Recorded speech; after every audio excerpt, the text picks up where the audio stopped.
बहुत बहुत स्वागत है दोस्तों आपका मेरे इस चैनल में। और सबसे पहले तो मैं आप सबको बधाई देना चाहता हूं कि इंडियन टीम जो है वो सेमीफाइनल में एंटर कर चुकी है। वो अपना पिछला मैच बड़े अच्छे तरीके से जीत चुकी है। तो सबसे पहले आप सभी व्यूअर्स को बहुत बहुत बधाई और इंडियन टीम को भी मैं बहुत बहुत बधाई देना चाहता हूँ। दोस्तों, हमने देखा कि जो सुपर 8 का मैचेस हुए उसमें इंडिया ने परफॉर्म तो किया, वो सेमीफाइनल में क्वालिफाई भी कर गई है। लेकिन मैं यहाँ पे फिर भी कहूँगा कि इंडियन टीम जो है वो अपने फुल पोटेंशियल के साथ में अभी भी नहीं खेली है दोस्तों। जी हाँ, कहीं ना कहीं कुछ एरियाज ऐसे हैं जहाँ पे इंडियन टीम को और भी अपना जो पावर है वो दिखाना रहेगा। ये इम्प्रूवमेंट करनी ज़रूरी है क्योंकि अब के जो मैचेस होने वाले हैं दोस्तों वो और भी ज़्यादा टफ होंगे दोस्तों। जी हाँ, क्योंकि अगला जो सामना उनको करना है वो है इंग्लैंड की टीम। तो इंग्लैंड की टीम के कैप्टन की डेट ऑफ बर्थ का एनालिसिस भी करेंगे। जिस दिन मैच होने वाला है वो दिन भी क्या कॉम्बिनेशन निकल के आ रहा है, वो किसके ज़्यादा फेवर में है, तो आज के वीडियो में हम वो सब एनालिसिस करेंगे। लेकिन कहीं ना कहीं इंडियन टीम जो है अपने फुल पोटेंशियल के साथ में अभी तक नहीं खेली है।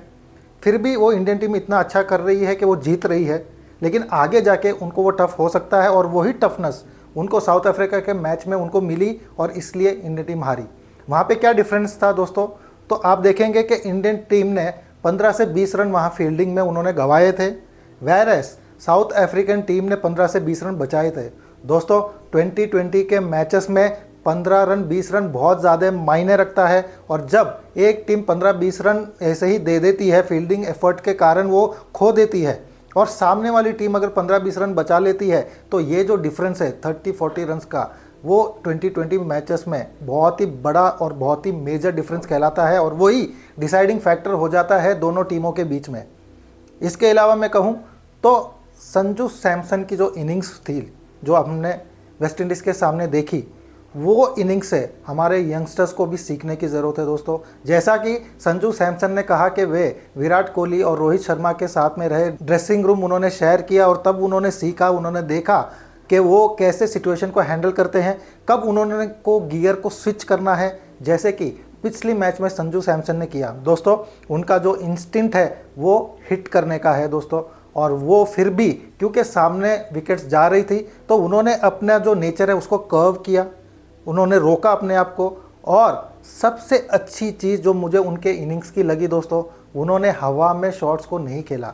उनके जो बैट से बाउंड्रीज ज़्यादा आई हैं, ग्राउंड शॉट्स उन्होंने ज़्यादा खेले हैं और सिक्सेस उन्होंने कम मारे हैं बाकी मैचेस के मुकाबलों में। अगर आप देखें, इसका मतलब क्या हुआ कि उन्होंने अपने आप को रोका और अपना जो नेचुरल गेम है वो खेला, जो है ग्राउंड शॉट्स, ठीक है, स्ट्रेट बैटर शॉट्स, जिससे कि उनका जो विकेट जाने का रिस्क है वो कम हो गया और फिर भी रन्स आ भी रहे थे दोस्तों 50 बॉल्स में 97 रन्स उन्होंने मारा है। अगर वो इनिंग्स विदाउट रिस्क टेकिंग वो खेल सकते हैं तो इससे समझने की ज़रूरत है हमारे यंगस्टर्स को।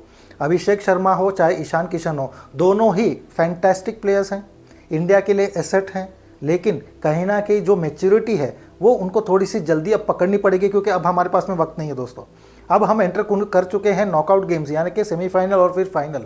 2 मैच इंपॉर्टेंट बचे हुए हैं हमारे इस वर्ल्ड कप के लिए। और अगर हमको ये वर्ल्ड कप को लिफ्ट करना है तो हमारे जो यंगस्टर्स हैं उनको जल्दी ही सिचुएशन को अडेप्ट करके अपने गेम को कर्व करने की ज़रूरत है, सीखने की ज़रूरत है। और संजू सैमसन जो पिछली मैच में उन्होंने किया है, ये उसका एक बहुत बड़ा उदाहरण है। तो इस चीज़ से अगर वो जल्दी सीख जाएंगे तो वो इंडियन टीम के लिए भी फ़ायदा है और उनको खुद के करियर में भी ये बहुत बड़ा फ़ायदा देगा। तो दोस्तों, तो ये तो था हमारा पिछले मैच का और संजू सैमसन के बारे में। और संजू सैमसन के बारे में एक और चीज़ बता दूं, उनकी जो डेट ऑफ बर्थ है वो है 11 नवंबर 1994। तो यहाँ पे उनका ड्राइवर कंडक्टर कॉम्बिनेशन निकल के आता है 29। दोस्तों, न्यूमरोलॉजी के अंदर 29 का कॉम्बिनेशन इतना अच्छा माना नहीं गया है। ऐसे लोगों के जीवन में स्ट्रगल हमेशा ही बना रहता है। तो जैसा कि हम संजू सैमसन की लाइफ को देखें तो वो कभी भी इंडियन टीम में कभी आते हैं कभी बाहर रहते हैं, एक कंटिन्यूस उनको टीम में रखना ऐसा नहीं हुआ है। Up and down, in and out उनके साथ में काफ़ी बार हो चुका है या अभी तक हो भी रहा है। तो ऐसे जो ड्राइवर कंडक्टर कॉम्बिनेशन होते हैं उन लोगों को लाइफ में हमेशा ही दूसरों के मुकाबले थोड़ा ज़्यादा मेहनत करना पड़ता है, जो कि हम देख पा रहे हैं। और रही जो लास्ट हमारी मैच थी वो थी 1 तारीख को। तो 1 तारीख को जो है वो संजू सैमसन के लिए बहुत ही फ़ायदेमंद या बहुत ही अच्छी या क्यों थी, क्योंकि वो उनका सबसे बढ़िया मित्र ड्राइवर का भी और उनके कंडक्टर का भी 2-9 का कॉम्बिनेशन है। 2 के लिए जो सबसे बेस्ट फ्रेंड माना गया है वो है नंबर 1 और 9 के लिए भी नंबर 1। आप समझ रहे हैं? तो यहाँ पे क्योंकि वो 1 तारीख को मैच थी तो ऐसी परफॉर्मेंस संजू ने की, नो डाउट कि उनके स्किल्स के लिए उनके जो माइंड, उनकी जो प्रिपरेशन है, वो चीज़ को हम बिल्कुल भी डिनाई नहीं कर सकते हैं। लेकिन जो दिन उनके लिए फेवरेबल था वो दिन में आपको आपकी स्किल्स के साथ, आपके पोटेंशियल के साथ में अगर आप खेलो तो रिजल्ट आपके फेवर में मिलते हैं, मैं यही कहना चाहता हूँ। तो यहाँ पे जब आपका दिन या आपका समय आपके फेवर में होता है तब आपको ज़्यादा मेहनत करनी होती है, तब आपको उस सिचुएशन का, उस टाइम का जो आपके फेवर में है उसका ज़्यादा से ज़्यादा लाभ उठाना पड़ता है। अगर आप ऐसा करते हो तो फिर वो आपके जीवन भर में आपको वो बेनिफिट देता रहता है। यही हम लोग गाइड करते हैं कि जब आपका सही समय आए तब आपको बिल्कुल भी खाली नहीं बैठना है, बिल्कुल भी आराम करके नहीं बैठना, मेहनत करते रहना है। इवन मैं कहूँगा कि अच्छे समय में बुरे समय से ज़्यादा मेहनत करनी चाहिए ताकि हम उस अच्छे समय का भरपूर लाभ उठा पाएँ, और ऐसा ही संजू सैमसन के साथ में हुआ है। तो अब देख लेते हैं कि आगे का मैच जो हमारा है वो है इंग्लैंड के साथ। दोस्तों, इंग्लैंड भी बहुत ही एक अच्छी टीम है। उन्होंने अभी तक जो सुपर 8 के मैचेस हुए हैं उनमें सभी मैचेस उन्होंने जीते हैं और एक बहुत ही स्ट्रॉन्ग ओपोनेंट है। तो यहाँ पे इंडियन टीम को भी अपने स्किल्स को और भी अप टू द डेट करना पड़ेगा और हमेशा ही जो इंटेंट है दोस्तों, जो इंटेंट की कमी हमें जो वो एक हारे हैं मैच उसमें दिखी थी। क्यों? जैसे ही साउथ अफ्रीका के 3 विकेट्स चले गए थे 2 ओवर में, तो कहीं ना कहीं इंडियन टीम मुझे लगता है कि थोड़ी सी वो इजी हो गई थी। उनको लगा था कि चलो अब तो हम ये गेम को अच्छे तरीके से जल्दी से ग्रैब कर लेंगे, लेकिन वहीं पे फील्डिंग की वजह से कहूँ या फिर बॉलिंग की थोड़ी सी डिसिप्लिन की कमी की वजह से इंडियन टीम ने काफ़ी ज़्यादा रन्स दे दिए और वहीं पे मैच हमारे हाथ से चला गया। तो हमेशा ही जब तक ये 40 ओवर का गेम, यानी 20 ओवर बॉलिंग और 20 ओवर बैटिंग, ये 40 ओवर के गेम में फुल इंटेंसिटी के साथ, फुल इंटेंट के साथ में हमको खेलना पड़ेगा, क्योंकि अब जो अपोजिशन है वो भी ये मौका गंवाना नहीं चाहेगी, क्योंकि अब जो ये अपोजिशन टीम है वो भी ये मौका गंवाना नहीं चाहेगी और उनकी फील्डिंग्स जो है वो इंडियन टीम से थोड़ी बेहतर है। तो यहाँ पे इंडियन टीम को तीनों डिपार्टमेंट में अपने स्किल्स को up to the potential, up to the mark करना ही पड़ेगा, तब जाके वो जीतेगी। लेकिन डेट ऑफ बर्थ से हम ये भी देखते हैं कि कितनी फेवर में है इंडियन टीम के या फिर सामने वाली टीम के। तो यहाँ पे जैसा कि पहले हमने एनालिसिस किया था कि सूर्य कुमार यादव का ड्राइवर कंडक्टर कॉम्बिनेशन है 5-6 का, जो कि बहुत ही एक अच्छा कॉम्बिनेशन है। इवन उनका पर्सनल ईयर 6 भी चल रहा है, तो इस वजह से मैं कहूँगा कि लक तो उनके सपोर्ट में है।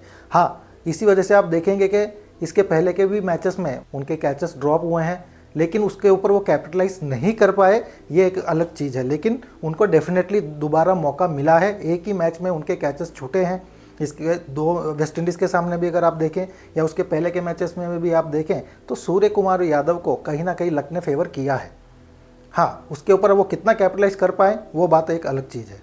अब जो देख लेते हैं कि इंग्लैंड के जो कैप्टन हैं हैरी ब्रूक है, उनकी डेट ऑफ बर्थ देख लेते हैं। उनकी डेट ऑफ बर्थ है 22 फरवरी 1999। इनका ड्राइवर कंडक्टर कॉम्बिनेशन निकल के आता है 4-7 का, जो कि एक अच्छा कॉम्बिनेशन माना गया है। इसके अलावा जो एक पर्सनल ईयर उनका निकल के आता है वो है 7 ड्राइवर के नंबर के हिसाब से देखा जाए तो वो बड़ा ही फेवरेबल है, और 7 स्पोर्ट्स के लिए भी बड़ा ही फेवरेबल माना गया है। धोनी को अगर आप देखें उनका भी 7 है, तो इस हिसाब से अगर आप देखोगे तो उनके लिए भी एक बड़ा ही अच्छा पीरियड चल रहा है। ये जो साल है, ये साल उनके लिए बड़ा ही अच्छा है, जिस प्रकार से मैं कहूँगा कि सूर्य कुमार यादव का है। तो यहाँ पे अब डिफरेंस क्या रहने वाला है, तो दोस्तों जिस दिन मैच होने वाला है उस दिन का डेट है 5 मार्च 2026। तो जब हम उसका देखते हैं, निकालते हैं, तो ड्राइवर निकल के आएगा 5 और कंडक्टर निकल के आएगा 9, यानी कि मूलांक 5 और भाग्यांक 9।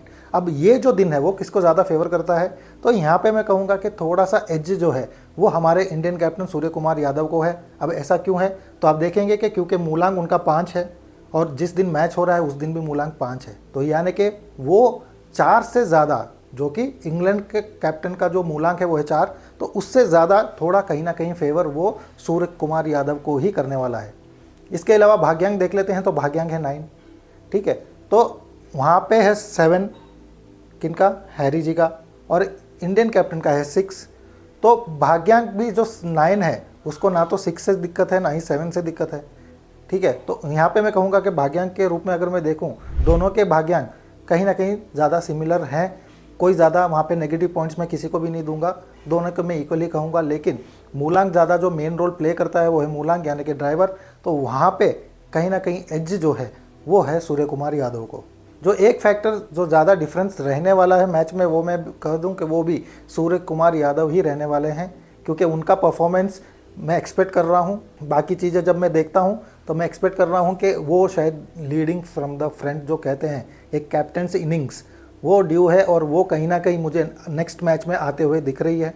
ठीक है, और वो टीम को लीड करेंगे आगे, और वो शायद जीत की जो रेखा है उसको पार कराने में सबसे बड़ा एक हाथ जो रहने वाला है अगली मैच में वो सूर्य कुमार यादव का रहने वाला है।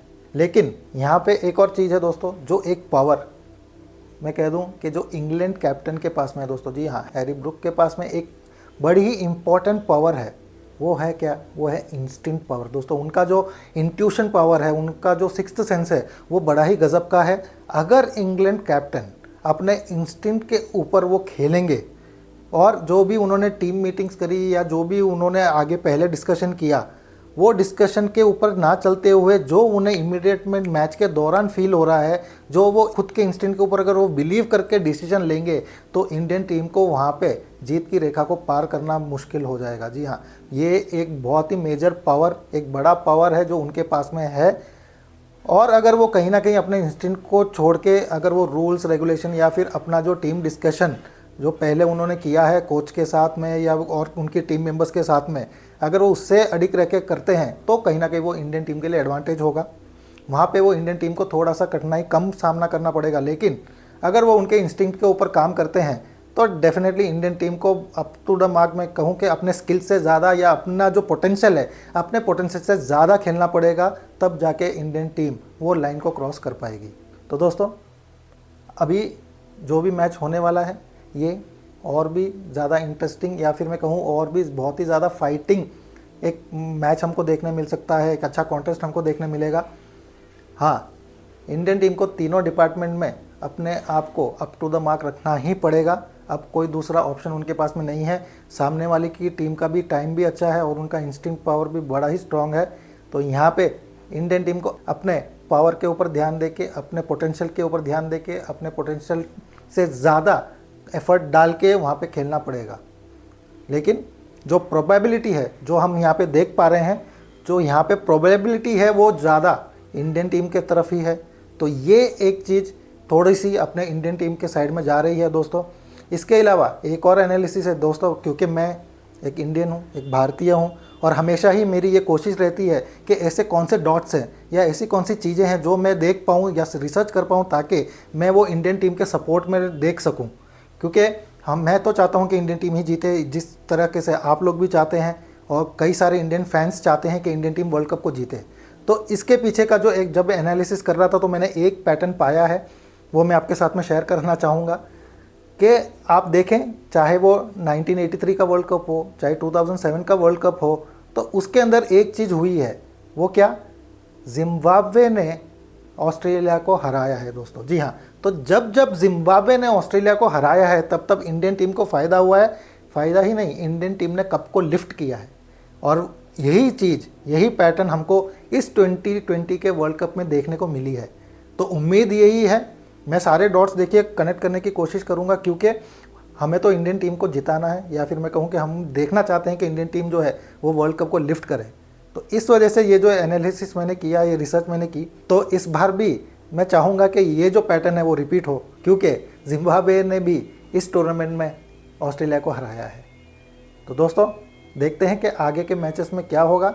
बड़ा ही इंटरेस्टिंग मैचेस होने वाले हैं, बहुत ही थ्रिलिंग मैचेस होने वाले हैं। तो मैं भी आपके साथ में जब इंडियन टीम जीत जाएगी उसके बाद में देखेंगे, एनालिसिस करेंगे कि हमारे जो टीम मेंबर्स के क्या परफॉर्मेंस रही और आगे उनको भी क्या चीज़ का ध्यान रखना है, या आगे जो फाइनल मैच होने वाला है उसका भी हम एनालिसिस करेंगे कि सामने अपोजिशन टीम कौन होगी। और डेफिनेटली यहाँ पे मुझे लग रहा है कि इंडियन टीम ही फाइनल्स में आने वाली है, और ये जो कप है वो इंडिया का ही है दोस्तों। तो दोस्तों मिलते हैं अगले वीडियो में, तब तक आप अपना पूरा ध्यान रखें। बहुत बहुत धन्यवाद।